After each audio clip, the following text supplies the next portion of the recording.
bendizendo o seu santo nome, purificados pelo seu sangue remedor. Bendito seja Ele. Quero saudar os irmãos em nome da Primeira Igreja Batista de Vitória da Conquista pelo 17º aniversário, 17 anos.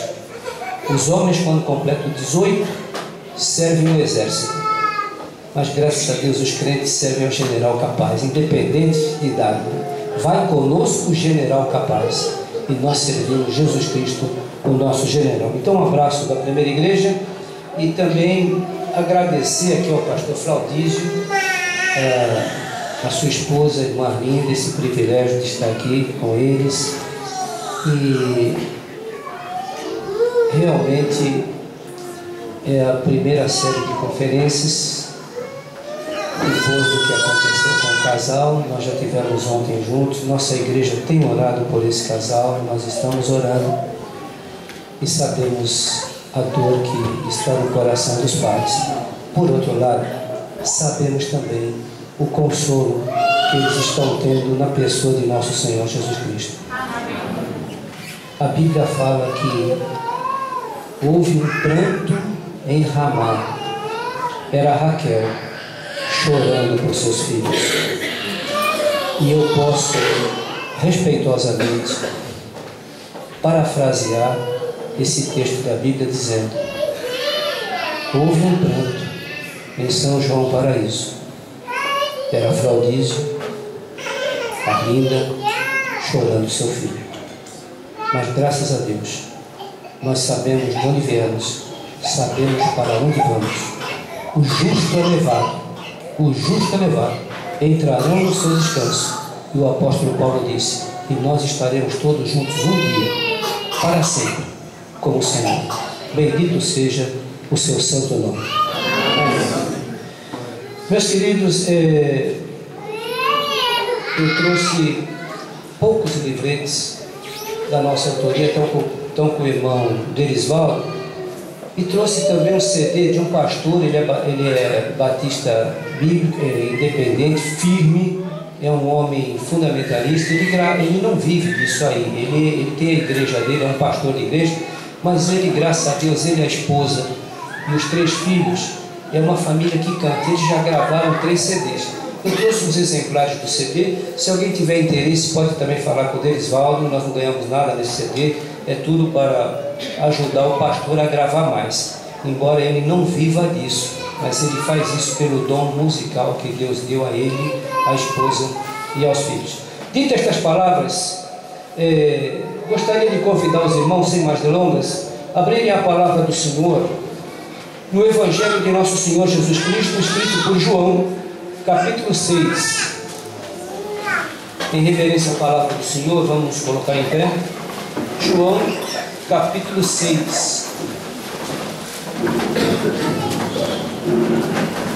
Versículos 25 a 30.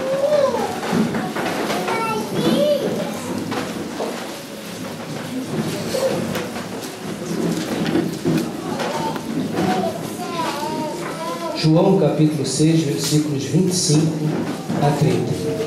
Nós faremos uma reflexão sobre este tema. João 6, 25 a 30. E achando-o na outra banda do mar, disseram-lhe: Rabi, quando chegaste aqui? Jesus respondeu-lhes e disse: na verdade vos digo que me buscai, não pelos sinais que vistes, mas porque comeste do pão e vos saciastes. Trabalhai, não pela comida que perece, mas pela comida que permanece para a vida eterna, a qual o Filho do Homem vos dará, porque a este o Pai Deus o selou. Disseram-lhe, pois, que faremos para executarmos as obras de Deus? Jesus respondeu e disse-lhes: a obra de Deus é esta, que creiais naquele que ele enviou. Disseram-lhe, pois, que sinal fazes tu para que o vejamos e creiamos em ti? Que operas tu? Que Deus aplique a leitura de sua santa palavra aos nossos corações, Podem sentar, meus amados.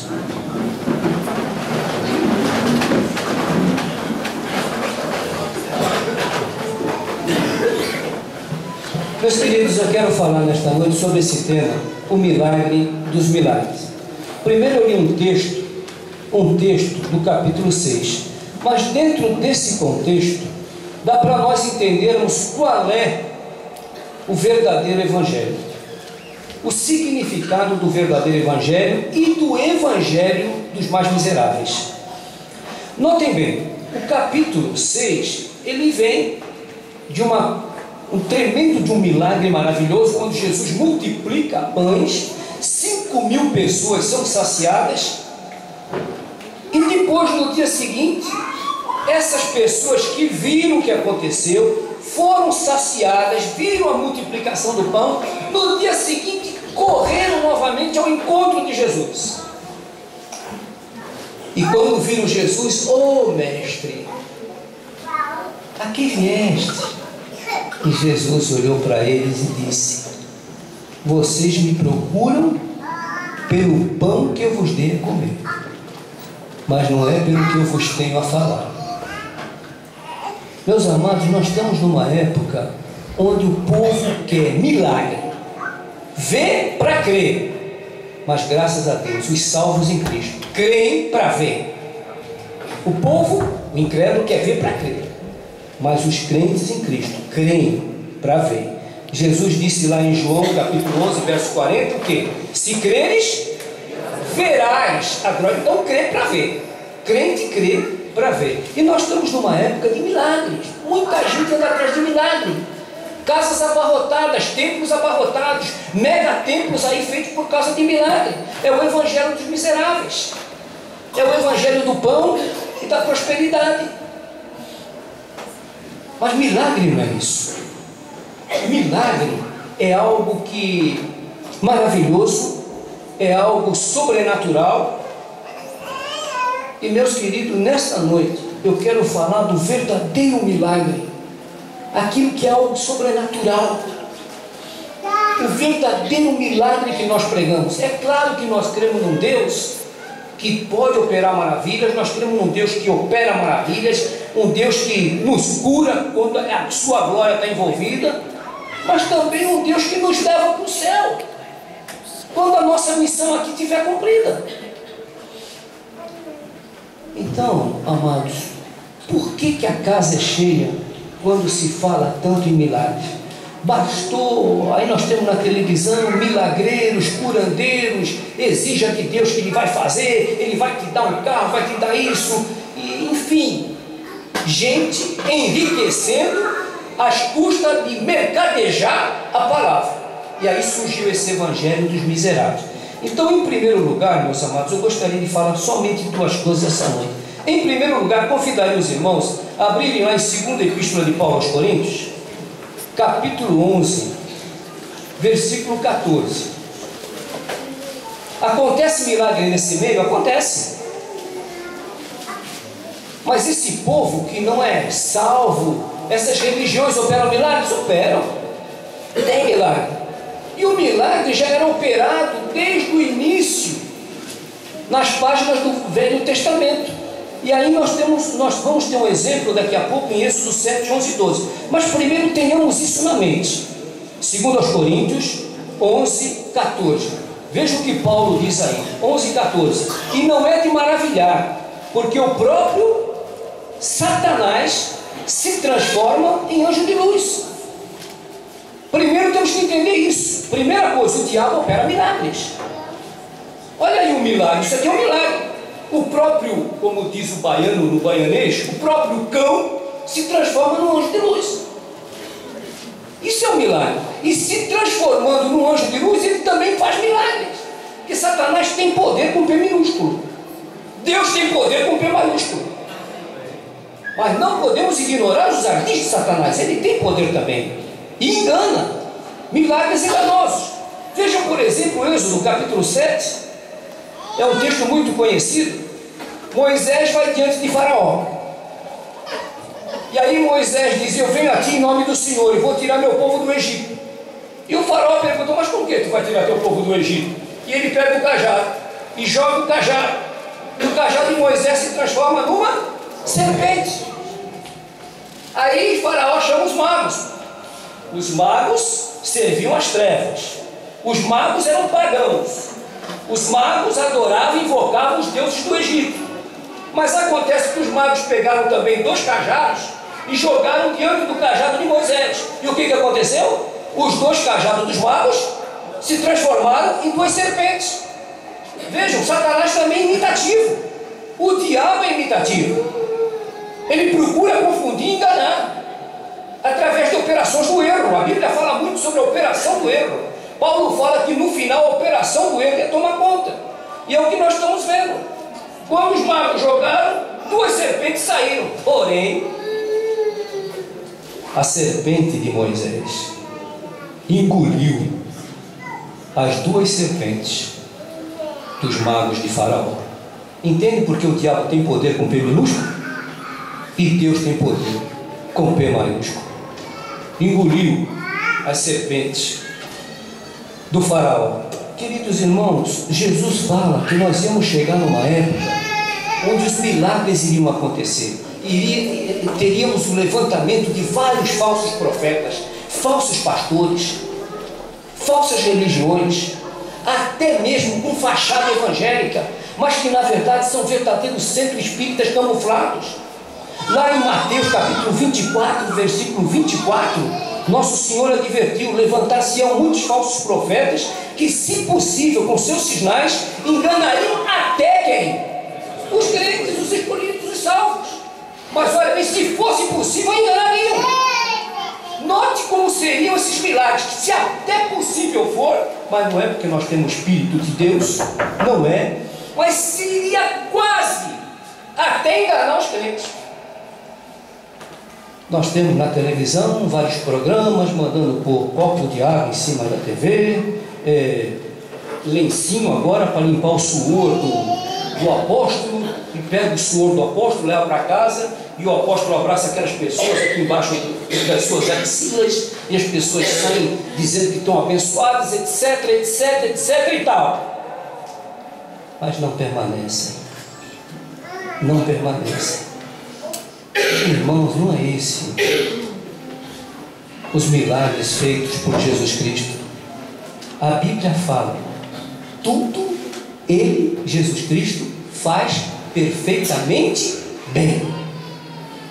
Eu já vi depoimento de várias pessoas que disseram: eu fui curada, eu não andava, agora eu deixei a bengala. Aí ele fala: anda, e a pessoa anda com maior dificuldade. Eu falei: não, Jesus não faria isso.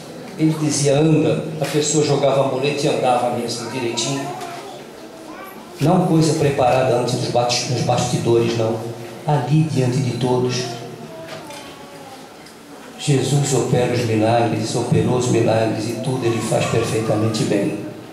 Agora, esses obreiros da iniquidade que enganarão a muitos como estão enganando, e o povo corre atrás. Parece que o povo gosta de ser enganado. Cada canto que abre uma biboca dessa enche de gente. E esses pseudos pastores e líderes, em menos de um ano, já estão quase com a família ajeitada. É carro novo.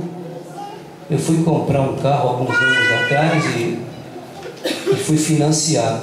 Aí o rapaz que trabalhava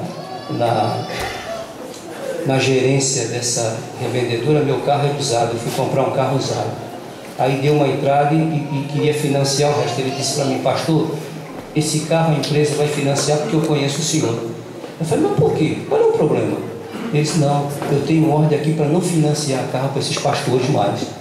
E nisso a empresa generalizou: qualquer tipo de pastor não pode ter financiamento da empresa. Mas como eu conheço o senhor, ele ligou para a empresa lá e disse: olha, eu conheço esse pastor. E só assim eu consegui comprar um carro ainda usado, financiado, porque o gerente me conhecia.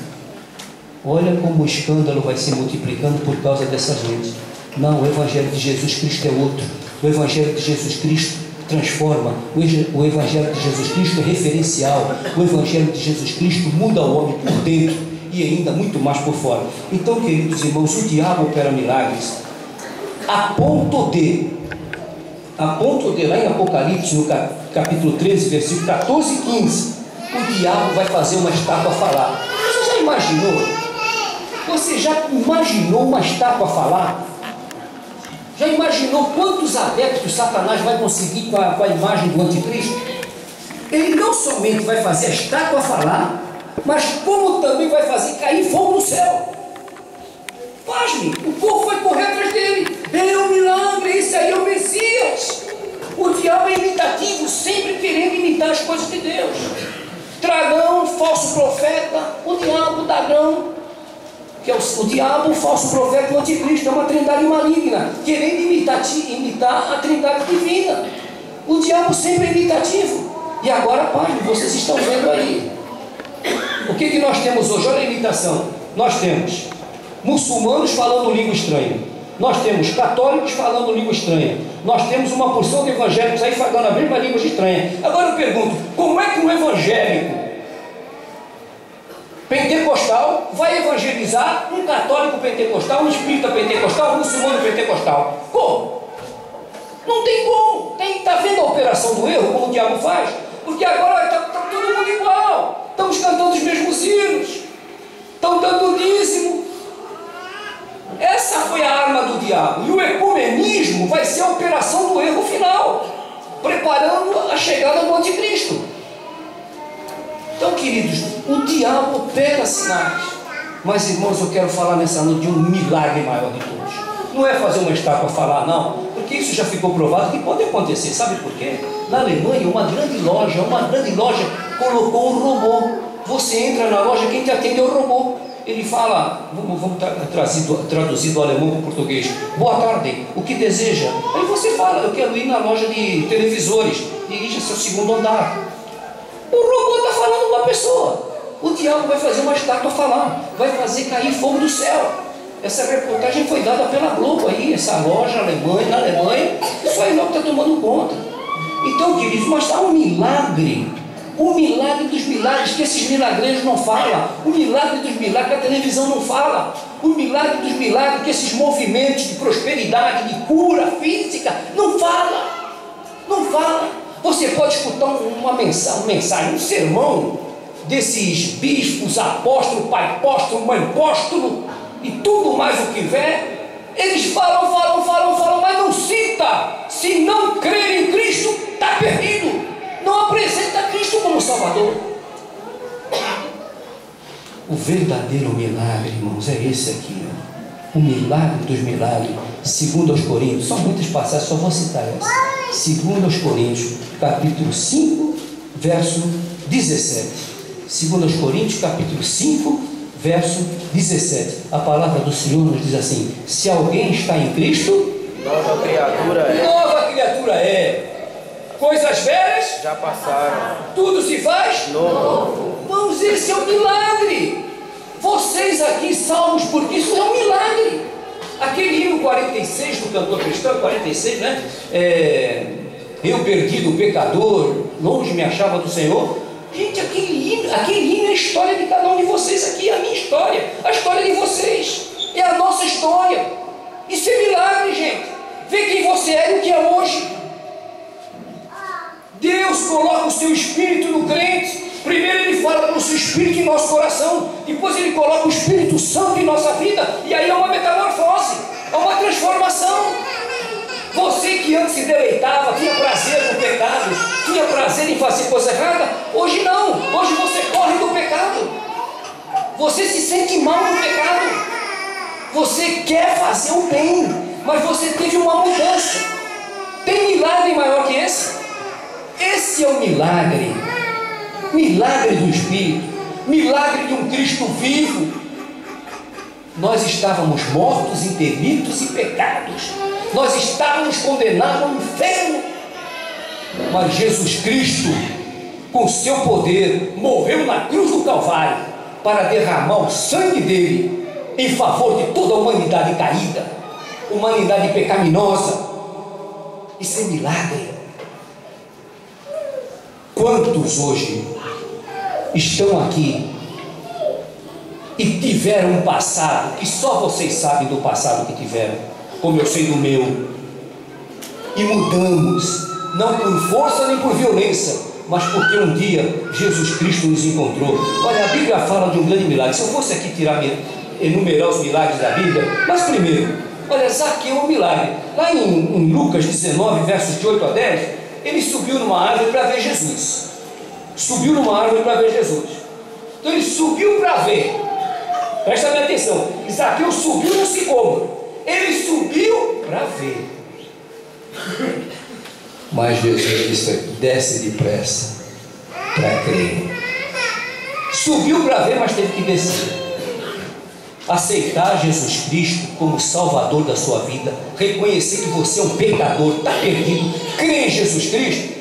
O homem precisa descer do ego, o homem precisa descer do seu eu, o homem precisa descer do seu orgulho, porque o homem é um ser orgulhoso.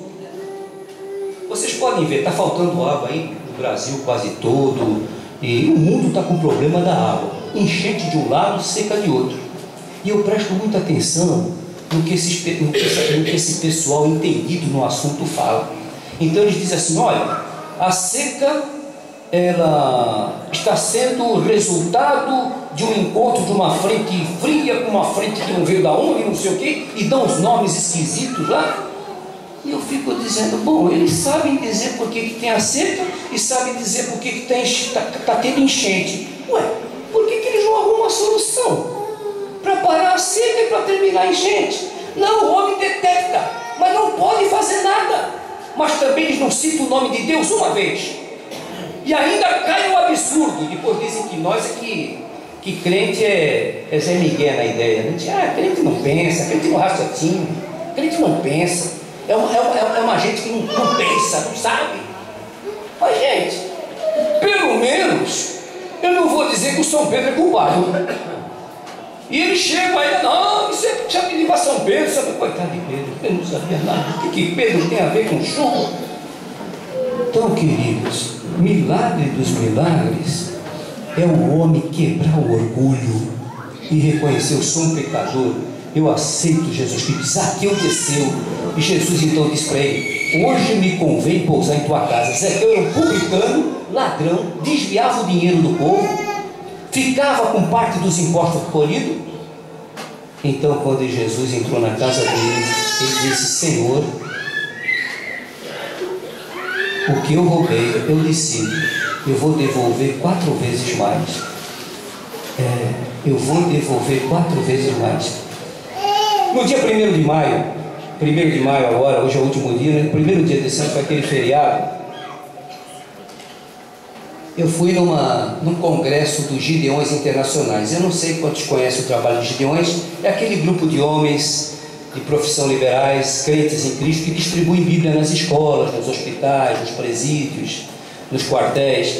E eu estava lá num jantar, era o último dia do congresso deles, lá em Conquista, e começaram a passar alguns testemunhos a respeito do que o Novo Testamento tinha sido usado para a transformação de vidas.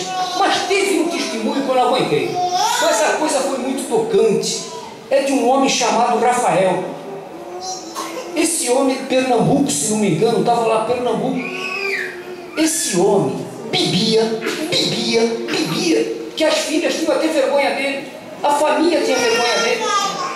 E ele então bebia, chegava em casa daquele jeito, vomitando pela casa toda, brigando com a mulher, brigando com as filhas, e aí caía naquele sono. No dia seguinte não se lembrava de mais nada. E quantas vezes chegava, a molecada zombava daquele homem, trôpego pela rua, 2 passos para a direita, 1 passo para a esquerda, os moleques fazendo o pouco dele, e aí vinha todo defecado, urinado, sujo, entrava em casa, e lá ia a mulher cuidar dele, vomitava em cima da mulher, aquela coisa horrível. Eu fiquei prestando atenção no depoimento daquele homem.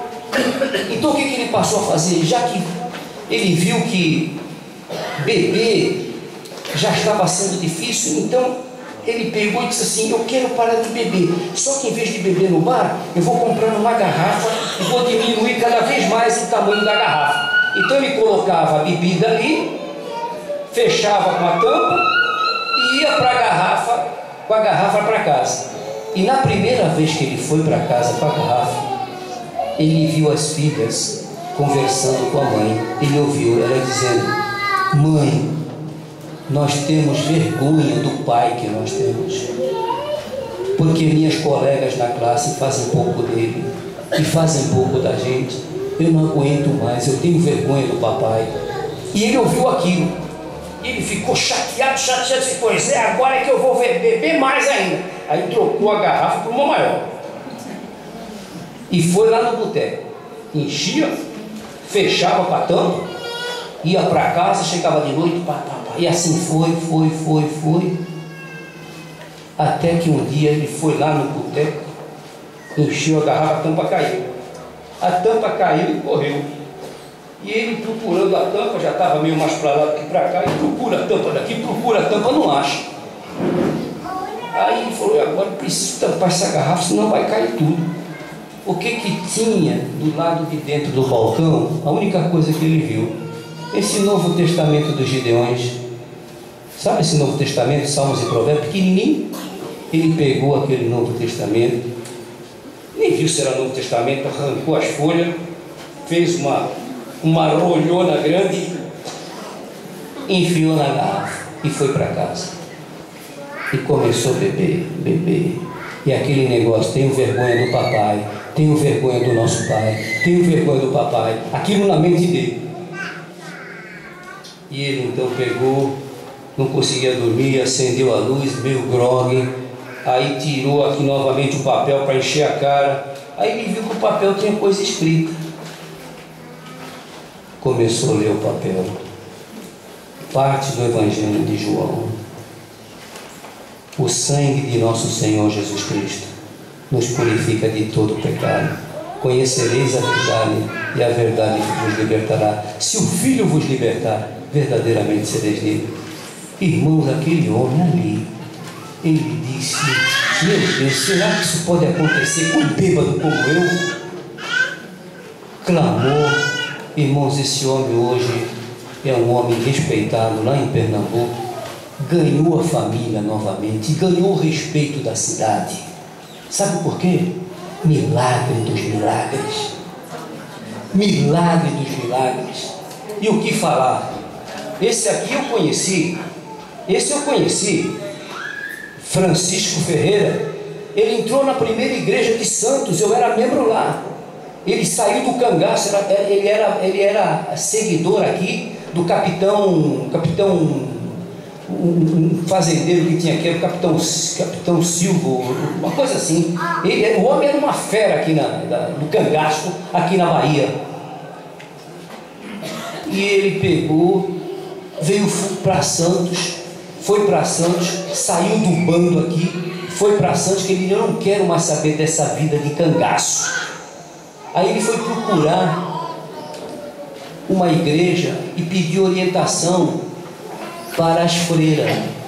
As freiras disseram para ele: olha, você, para ficar bem, você tem que matar o bode primeiro. Aí ele: bode? Ah, já sei.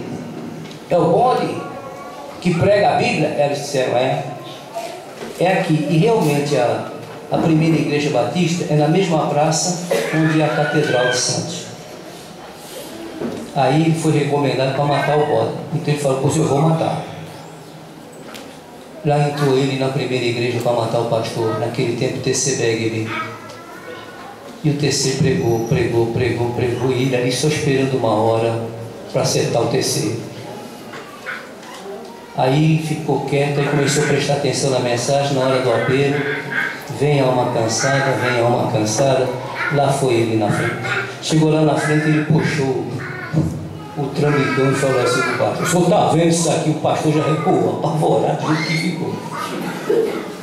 Isso aqui era para acabar com o Senhor, porque lá elas me disseram que o Senhor é o bode. Mas o que o Senhor falou aqui não é nada de bode não, bode são elas.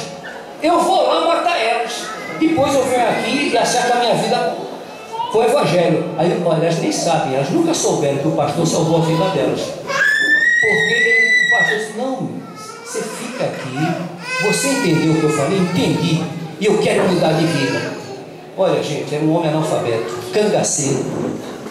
Pois esse homem morreu, diácono da primeira igreja batista de Santos, professor do meu pai. O que meu pai aprendeu de Bíblia naquela época foi com esse homem. E sabe de uma coisa? Um milagre também. Primeiro milagre era a mudança dele. Segundo milagre, ele aprendeu a ler a Bíblia sozinho, gente. Sozinho. Até hoje.